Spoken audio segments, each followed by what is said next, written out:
오늘 성경에서 제일 설교하기 어려운 부분이 느헤미야 3장하고 7장입니다. 그 뒤에 보세요. 8절부터 바로스 자손이 2172명이요. 스바다 자손이 372명이요. 이런 숫자 나열 쭉 해놓고 무슨 말씀을 설교할까? 그런데 오늘은 느헤미야를 시리즈로 저희들이 말씀을 상고하면서 느헤미야 리더십을 배우는 것입니다. 느헤미야 리더십의 7번째는 그 전환기에 알아야 될 세 가지 사항, 그것을 그 리더십으로 느헤미야가 나타냈기 때문에 그것을 같이 말씀 나누려고 합니다. 느헤미야 7장을 가리켜서 6장에선 성벽이 52일 만에 완성을 했습니다. 성은 거창하게 잘 지어놨는데 그 안에 사는 사람들은 비어 있어요. 그래서 그 안에 사람들이 들어가서 자리를 잡아야 됩니다. 그 과정이죠 지금. 느헤미야 7장은 전환을 위한 장이라고 합니다. 전에 하던 일을 완성했고 다른 일을 위해서 준비하는 기간, 이것을 전환기라고 합니다. 전환기는 대단히 중요하고 꼭 필요한 시간입니다. 전환기를 어떻게 사용했느냐에 따라 그 다음 새 시대의 성공과 실패가 결정되기 때문입니다. 느헤미야 7장에서는 전환기를 살아가는 이들이 따라야 할 중요한 세 가지 원리를 찾을 수가 있습니다. 이 세 가지 원리는 성도들이 하나님을 섬기는 데 있어서도 대단히 중요하고 가치가 있는 원리입니다. 그래서 오늘 전환기에 알아야 할 세 가지 원리, 그겁니다. 첫째는 목적과 수단을 구별해야 한다 하는 사실입니다. 오늘 1절에 보니까 성이 건축됨에 문짝을 달고 문지기와 놀이하는 자들과 레위 사람들을 세운 후에라고 기록되어 있습니다. 느헤미야는 바벨론에 살았는데 바벨론이 페르시아에 의해서 멸망됐습니다. 그때 느헤미야는 페르시아에서 일을 하고 있다가 예루살렘에 왔어요. 예루살렘으로 온 이유는 성벽을 건축하고 문짝을 달기 위해서입니다. 느헤미야는 이 일을 며칠 만에 완성했다고 그랬죠? 52일 만에. 그 짧은 기간에 모두 완성했습니다. 그러나 52일은 내적으로도 문제가 많았고 외적으로는 많은 방해가 있었습니다. 대단히 어려운 시간이에요. 극도로 긴장을 해야 되는 시간이었습니다. 52일 동안 극도로 긴장하게 되면 쉬고 싶은 마음이 어찌 생기지 않겠습니까? 피곤하니까 소화도 잘 안 될 거고, 은퇴하고 페르시아로 돌아가서 술 맡은 관원장으로 다시 복귀를 해가지고 월급 받고 편히 살아야 되겠다는 생각이 어찌 안 들겠습니까? 그러나 느헤미야는 성벽 재건을 한 목적이 무엇인가 하는 걸 생각하게 됐어요. 예루살렘 성벽은 건축 작품을 만들기 위한 것이 목적이 아닙니다. 또 만리장성처럼 관광 자원을 만들기 위해 성벽을 쌓은 것도 아닙니다. 그 목적은 예루살렘 거민들이 평안히 하나님을 예배하고 하나님을 향한 제사를 안전하게 드리고 원수들이 하나님을 섬기는 일을 방해하지 못하도록 하기 위해서 성벽을 건설했던 겁니다. 성벽은 그 자체의 목적이 있는 것이 아니라 하나님을 향한 예배를 드리기 위한 수단에 불과한 것입니다. 그러므로 느헤미야는 성벽 건축 완성한 후에 제일 먼저 한 일이 바로 오늘 1절 후반에 나온 내용입니다. 문지기를 세우고 잘 지킨다는 얘기죠. 노래하는 자들과 레위 사람들을 세웠습니다. 문지기는 안내위원이고 노래하는 사람은 성가대원이고 레위 사람들은 설교하는 목자입니다. 저희 교회도 들어오시다 보면 교육자들이 문 앞에서 안내도 하고 또 교육자들이 돌려가면서 특송도 하고 또 담임 목사가 또 설교하고 또 가끔 이 레위인 목사님들이 또 돌려가면서 설교를 합니다. 이 세 가지 기능을 하고 있잖아요 지금. 그래서 우리는 여기서 우리의 삶에도 목적과 수단을 혼동해서는 안 된다 하는 사실을 깨우쳐 줍니다. 때로는 삶의 목적과 삶의 수단을 혼동할 때가 많습니다. 우리의 삶 가운데 이 두 가지를 혼동하고 있어요. 학생의 본분은 뭐 하는 겁니까? 공부 열심히 하는 거죠. 후에 취직해서 출세하고자 하는 겁니다. 근데 그것이 목적입니까? 왜 돈을 법니까? 먹고 살기 위해서 돈 버느냐고 묻는다면 그건 모른다고 답합니다.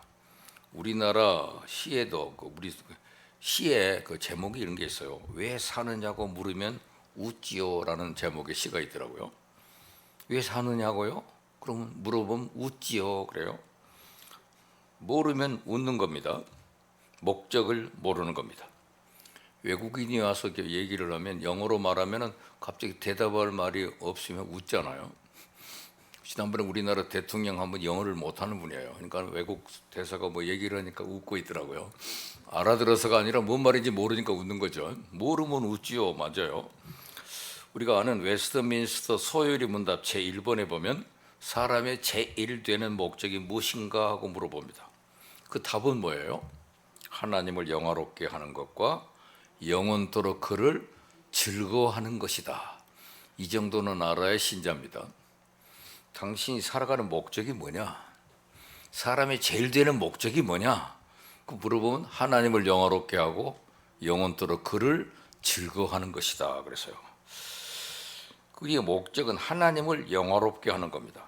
그럼 하나님이 우리를 축복하시고 우리가 평안하게 살도록 해주시는 거예요. 하나님을 지겨운 분이라고 말하는 것이 아니라 그리고 하나님을 즐거워하는 자래요. 하나님을 즐거워하는 자. 그것이 바로 우리 인생이 존재하는 목적입니다. 그런데 돈을 위해 돈을 벌고 출세를 위해 출세를 한다면 목적은 빠져버리고 수단을 위해서 수단을 사용하는 인생이 될 뿐입니다. 하나님께 영광을 돌려야 된다고 하는 인간의 목적을 도외시한다면 인간은 어디서도 그 존재 목적을 찾을 수가 없습니다. 여러분, 만년필의 목적은 뭡니까? 그 답을 알려면 만년필을 만든 인간에게 그 목적을 물어봐야 돼요. 만년필은 글을 쓰기 위함입니다. 만년필에게 그 목적을 아무리 물어봐도 답을 못해요. 사람은 하나님이 지으셨기 때문에 그 목적은 사람을 만드신 하나님께 여쭤봐야 됩니다. 하나님, 왜 우리를 지으셨습니까? 라고 물으면 인간을 통해서 영광을 받고 너희가 나를 즐거워하고 내가 너희를 축복하기 위한 거다. 이렇게 대답하실 겁니다. 우리는 이 존재를 잊어버리면 수단을 위해서 수단을 추구하는 그런 존재가 되고 말 겁니다. 그리고 우리의 신앙생활에서도 목적과 수단이 혼동될 수가 있습니다. 여러분, 은혜의 수단이라는 말이 있어요. 하나님 우리에게 은혜를 끼치는 수단은 세 가지가 있는데 우리가 아는데 말씀을 들으면서 은혜를 받고 오늘 대표 기도하신 장로님이 기도하셨잖아요. 기도를 통해서 사람들이 은혜를 받고 또 한 가지는 성례를 통해서 은혜를 받는 거예요. 세례와 성찬을 통해서 하나님을 맛보는 거, 체험하는 게 은혜 받는 거예요. 그런데 우리가 성경 읽으라 그러면 성경 읽는 것도 일종의 은혜의 수단입니다. 설교를 듣는 것, 말씀을 선포하는 것, 이 말씀을 통해서 우리가 은혜를 받기 때문에 말씀도 은혜의 수단이에요.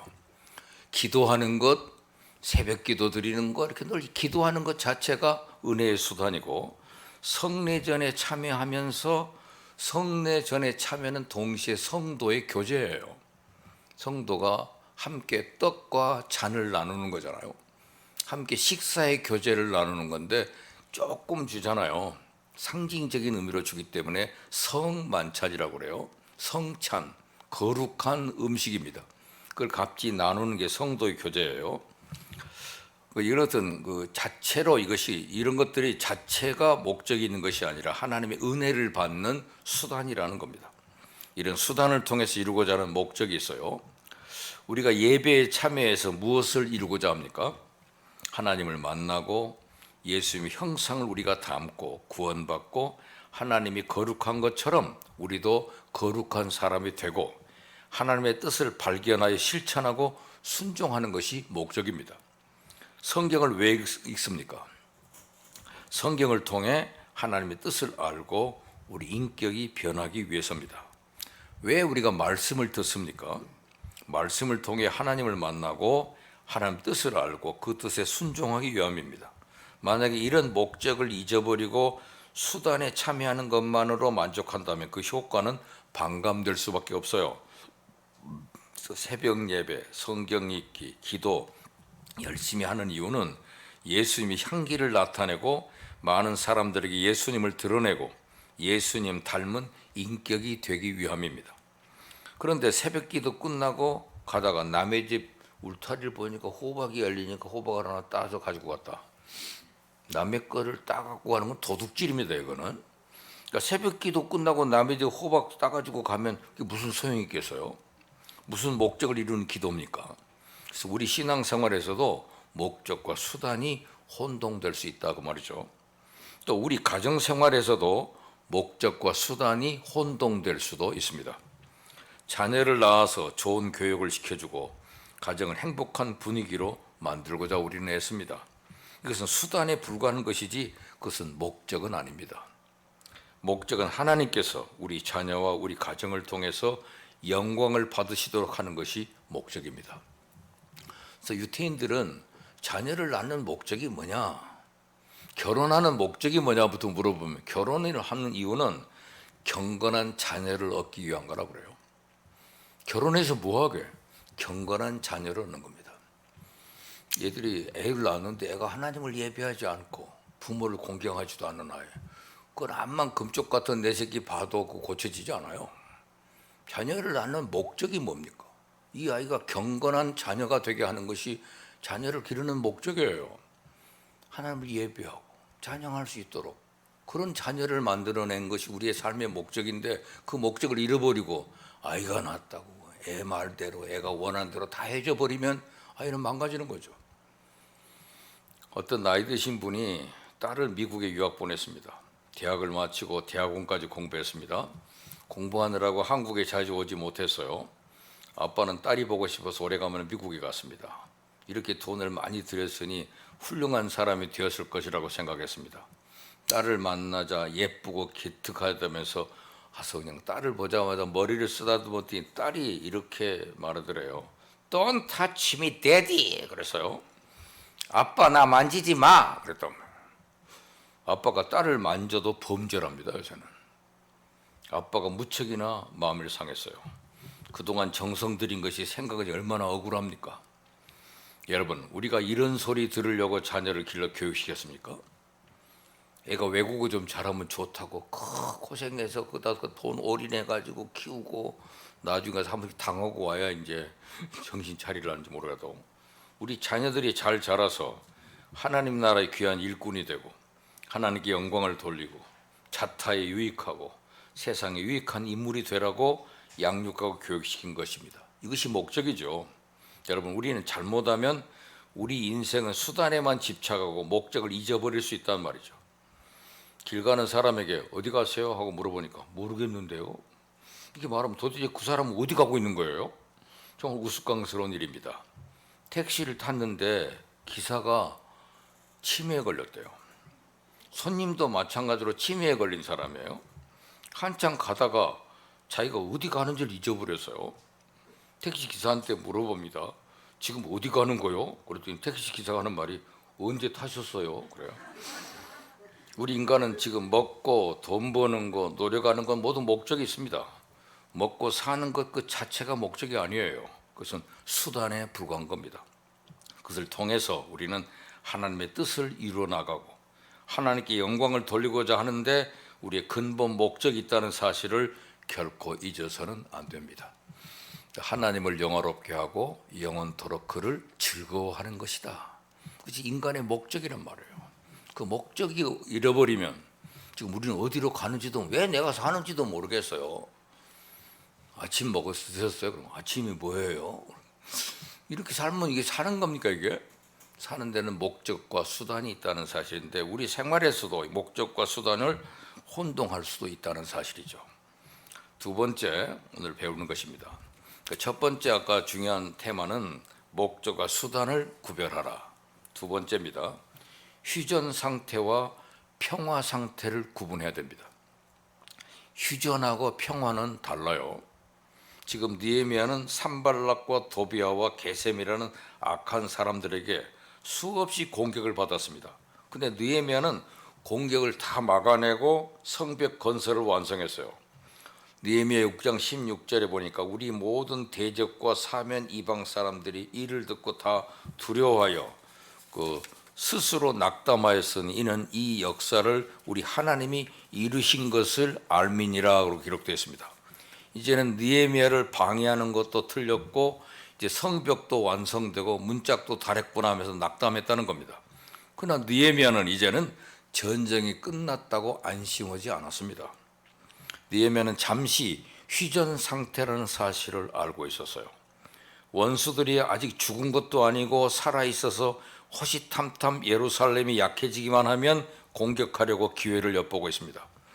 예루살렘 안에도 암몬 사람 도비아와 동맹을 맺어서 느헤미야에게 안티 세력으로 활동하는 사람들이 있었습니다.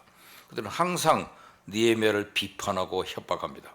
도리어 도비아는 착한 사람이야 라고 말을 하고 다니는 사람도 있었어요. 사람이 앉기만 하면 나쁜 소리만 하고 입만 열면 남 나쁘다는 소리만 하면 그 사람은 심령에 문제가 있는 겁니다.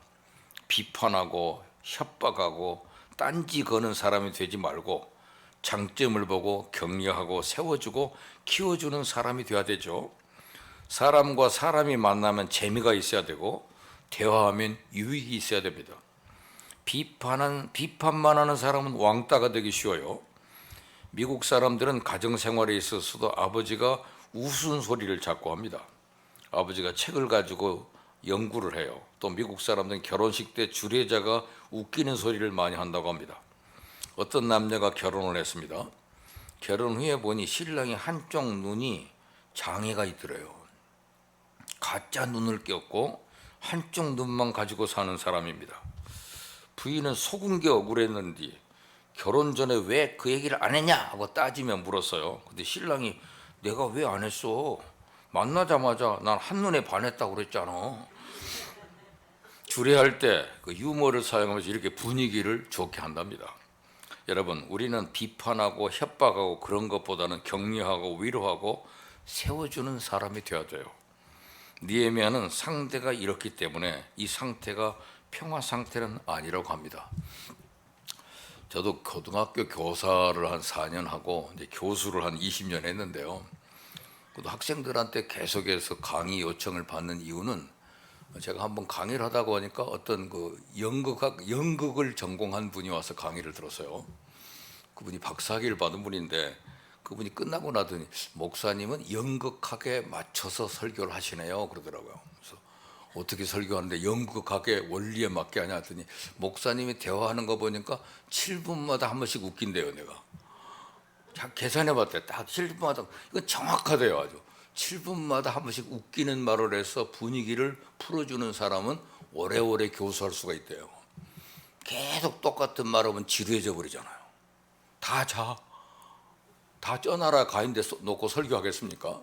그 설교자도 말할 때 항상 7분 간격을 한 번씩 웃겼다 해야 이게 덜 지루하다는 얘기죠. 눈도 한 사람만 고정하고 설교하면 얼마나 긴장하겠어요.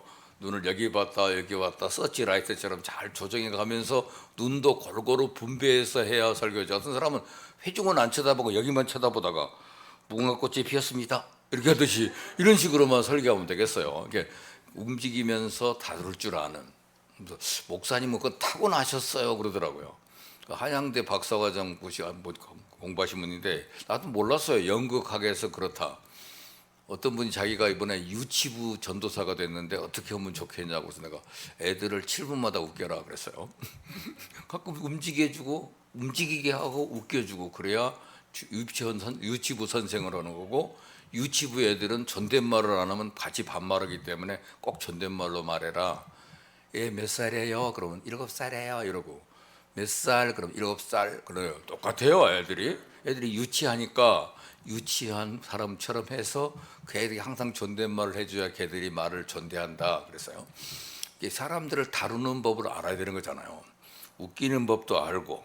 그래서 오늘 지금 느헤미야는 지금 이 상태가 평화 상태는 아니다. 다만 휴전 상태다. 지금 다시 일어날지 모르는 전쟁을 늘 대비한다. 그래서 2절 3절 보니까 느헤미야는 성벽을 건설했다고 주저하는 것이 아니고 자신의 아우 하나니아고 아주 신실한 사람, 똑똑한 사람, 영문관은 하나냐를 예루살렘 수도 경비사령부로 세웠습니다. 하나니 이름도 이쁘죠. 동생 이름이 하나니, 또 한 사람은 하나냐예요. 하나니, 하나냐.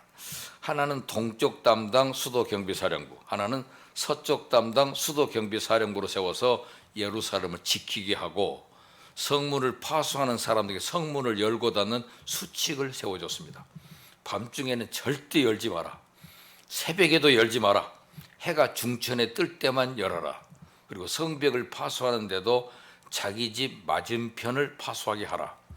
파수하는 사람들은 조는 것이 특징인데 자기 집 맞은편을 파수하니까 졸지를 않아요. 느헤미야는 주도 면밀했습니다. 지금은 평화 상태가 아니라 휴전 상태라는 것을 알고 방비했다는 사실을 보여주고 있습니다. 여러분, 대한민국도 이제 휴전 상태입니까? 평화 시대입니까? 우리는 아직도 휴전 상태예요. 휴전 상태에 불과하니까 방심하지 말고 늘 경계해야 됩니다. 우리 대한민국이 국가적으로 지금 평화 상태가 아닙니다. 휴전 상태예요. 지난번 정부는 자꾸 종전 상태로 끝내버리려고 막 노력을 했는데 결국 질질 끌고 계속 휴전 상태를 유지하고 있어요. 6.25를 휴전하고 있는 겁니다. 우리 원수들이 아직도 그 세력을 유지하고 있어요. 김일성이 죽고 좋아했더니 그 다음 아들이 나고 또 손자까지 나왔잖아요. 우리 내부에도 원수들과 손잡고 내부에 총질하는 사람이 얼마나 많습니까? 우리가 하는 일마다 딴지 거는 세력이 있습니다. 사람이 비판해도 합리적으로 해야지 아무거나 딴지 시비 걸면 되겠습니까? 그런 짓을 하면 돼요? 여러분, 우리는 아직도 평화 상태에 이른 것처럼 방심해서는 안 됩니다. 눈을 부릅뜨고 나라를 지키고 가정을 지키고 교회를 지켜야 됩니다. 나라 전체가 주의하고 경계하고 방어를 해야 되겠다는 얘기죠. 그리고 동시에 영적으로도 항상 경계해야 됩니다. 영적으로도 마찬가지입니다. 내 삶은 사단의 세력에 건드리지 않는다고 방심하면 안 돼요. 사단은 원수 마귀요, 원래는 하나님의 보좌를 지키는 영광스러운 루시퍼 경호실장이었습니다. 그런데 그가 하나님의 영광을 보고 하나님을 향해 반역을 일으켰다가 천국에서 쫓겨나거나 이 땅에 썩혀버린 존재가 됐어요. 이 땅에 찍혀버린 존재. 계급장 다 떨어지고 예수님의 부활로 머리가 상하게 되는 비참한 존재가 됐습니다. 그런데 죽은 존재가 아니에요. 아직도 영원히 타는 불못에 던져진 존재가 아니기 때문에 24시간 우는 사자처럼 삼킬 자를 찾아들 겁니다. 어느 목사님이 사탄에게 별명 하나 붙였어요. 이사도라라는 이름을 붙였더라고요. 왜냐하면 이사도라가 뭐냐 했더니 24시간 돌아다닌다는 뜻이래요. 우린 영적으로도 항상 깨어서 방비하고 경계해야 됩니다. 그래서 뱀처럼 은밀하게 들어오는 악령들을 물리쳐야 됩니다. 악령이 들어왔다 나갔다 한단 말이에요. 매일 술 취하고 다니는 사람들은 악령 수십 마리가 들어있는 겁니다. 우린 항상 경계해야 됩니다. 밤에는 문빗장을 달고 낮에도 빗장 걸고 언제나 경계해서 승리해야 됩니다. 여러분, 성경에는 섰다고 생각하는 자는 뭐라고요? 넘어질 거 조심하라 그랬잖아요. 우리는 하나님이 한순간이라도 돕지 않으면 호흡할 수 없고 서서 걸어 다닐 수 없는 존재입니다. 그렇기 때문에 언젠가 순간순간 하나님을 의지하고 살아가야 됩니다. 지금 평화 상태가 아니고 휴전 상태, 전시 상태라는 것. 천국 가야 진정한 평화 상태가 유지될 겁니다. 우리는 그래서 항상 경계하고 방어해야 됩니다. 그리고 세 번째, 명예와 책임을 구별해야 된다는 것. 느헤미야 7장 6절부터 마지막 73절까지는 에스라 2장하고 내용이 똑같아요. 약간의 차이가 있는데 그 이유는 느헤미야가 사람들에게 돌아다녀서 사본을 얻었기 때문입니다. 이 명단은 주전 538년에 예루살렘으로 1차 귀환한 사람들의 명단 42,360명 명단입니다. 근데 왜 성경에 동일한 명단이 에스라서 2장과 느헤미야 7장 두 번 기록됐을까요? 느헤미야가 실수로 기록한 것일까? 아닙니다. 본문 5절을 보게 되면 내 하나님이 내 마음을 감동하사 그랬습니다. 하나님이 느헤미야에게 귀한한 명단을 가지고 와서 다시 기록하라고 시킨 겁니다. 왜 동일한 명단을 에스라 2장과 느헤미야 7장에 기록했을까? 그 이유는 목적이 다르기 때문에 그래요. 에스라 2장에는 하나님께서 그들의 이름에 명예를 주기 위한 겁니다. 그들은 바벨론에 살던 사람들입니다. 바벨론에 유대인 200만 명이 있었는데 예루살렘으로 돌아가려고 하니까 불과 4만 명만 돌아왔어요. 그러니까 200만 명 중에 2%만 돌아온 겁니다. 바벨론에서 집 짓고 장사하고 상권도 얻고 자녀 교육도 시키고 인간관계도 맺었는데 그걸 다 버리고 800마일이나 떨어진 먼 길을 불평 없이 걸어서 예루살렘에 걸어온 신앙의 용사들은 4만 명에 불과했어요. 예루살렘으로 와서 성전 짓기 위해서 자신이 가진 예물을 다 드린 사람입니다. 하나님은 이 위대한 사람들, 그들의 이름을 성경에 기록해서 기념하라. 그래서 이름을 빛나기 위해서 에스라 2장에 기록한 겁니다. 느헤미야 7장에는 왜 한 번 더 기록했을까요? 이제는 그들에게 책임을 주고자 하기 때문입니다. 신앙이 좋다는 명예를 얻었습니다. 근데 그동안 성전도 제대로 지어지지 아니하고 성벽도 없으니 신앙생활을 제대로 할 수가 없었어요. 이제는 성전도 지어지고 성벽도 완성됐으니 핑계댈 일이 없습니다. 이제는 명예에 맞는 책임을 다하라는 겁니다. 느헤미야는 이스라엘 백성들에게 세 가지 책임을 부여했어요. 하나는 예루살렘을 다시 하나님의 백성으로 채워라. 4절에 보니까 성은 광대하고 거민은 희소하다 그랬죠. 성벽을 지어놓고 보니 예루살렘 땅이 넓어요. 사람들이 적습니다. 느헤미야는 예루살렘으로 다시 돌아와서 지내라는 거죠. 그래서 예루살렘을 채워라. 두 번째는 하나님을 향한 열정과 예배를 부흥시키라는 겁니다. 그동안 예배 생활이 낙후됐어요. 하나님 말씀과 멀어졌습니다. 기도 생활도 게을리했습니다. 느헤미야는 다시 그들을 부른 겁니다. 예루살렘에 와서 다시 부흥하라는 거예요. 그래서 느헤미야 8장 보니까 그들이 수문학 광장에 모여 성경 읽는 것을 알 수 있습니다. 성경에 대해 레위인들이 가르칩니다. 제사장들이 강단에 서서 아침부터 저녁까지 계속 설교를 합니다. 설교 30분 듣기도 어려운데 하루 종일 설교를 들어요. 그들은 성경을 듣고 기도합니다. 자신의 죄를 발견하고 회개합니다. 스스로 성결케 합니다. 그리고 그동안에 아무것도 하지 않던 제사장들과 레위인들도 본래의 사명을 감당하게 됐습니다. 이제 부흥이라는 것은 다른 곳에도 오는 게 아니고 부흥은 개인이 성경 읽을 때 오는 겁니다. 성경 읽고 이 말씀에 반응해서 기도할 때 부흥이 와요.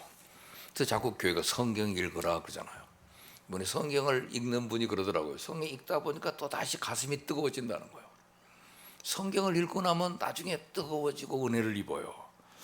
그래서 그 말씀을 다 기도로 그래서 반응을 할 때 믿음이 생기는 겁니다. 기독교는 말로만 하는 게 아니고 영의 역사예요. 성령이 우리 영혼을 채우는 겁니다.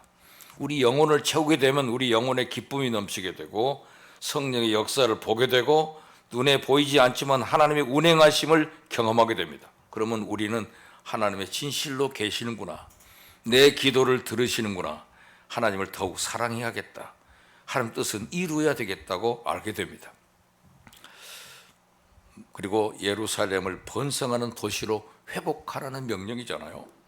느헤미야는 그들의 명단을 가지고 다 연락해서 예루살렘에 와서 집도 짓고 아파트도 짓고 학교도 세우고 이발소도 만들고 호텔도 짓고 관공서도 만들어라 그랬어요. 이렇게 해서 사람들이 오면 살 수 있는 장소가 되게 하라는 겁니다. 예전에 예루살렘에 사람들이 가득했던 것처럼 다시 가득하도록 회복시키라는 명령입니다. repopulate, revive, restore 세 가지 명령이에요. 다시 인구들이 많아지고 다시 부흥되고 다시 회복해라. 느헤미야가 R로 시작하는 세 가지 사명을 가지고 그들에게 목적과 책임을 주고 있습니다. 여러분, 우리는 명예가 있습니다. 목사가 됐고 장로가 됐고 집사가 됐고 권사라는 이 명예가 있는데 명예를 갖는 것도 중요하지만 명예에 맞는 책임을 다하는 것이 중요하다는 거. 그래서 내년도 우리 교회 표는 좀 어떻게 할까 그래서 연구하다가 하나님을 기쁘시게 하면서 사람에게 칭찬받는 교회가 되어야 되겠다. 로마서 14장 18절을 지금 줄여서 할지 지금 생각 중에 있습니다. 하나님의 택한 백성, 그리스도의 신자들은 하나님을 기쁘시게 하고 사람에게 칭찬을 받는 사람이 되어야 된다는 것입니다. 사람에게 칭찬받는 성도들, 하나님을 기쁘시게 하는 성도, 그것이 우리 풍성교회 성도 되기를 바랍니다. 그래서 오늘 우리는 내 인생의 목적이 무엇인지 잊지 말고 사단의 유혹과 공격에 항상 대비해서, 그 동시에 이름과 명예보다는 내가 수행해야 될 책임을 생각하는 저 여러분이 되기를 소원합니다. 기도합시다. 하나님 아버지, 명예보다도 내 명예에 따른 책임이 무엇인가를 깨달아 책임을 수행하며 사는 성도들이 될 수 있도록 저들을 축복해 주옵소서. 예수님 이름으로 기도합니다. 아멘.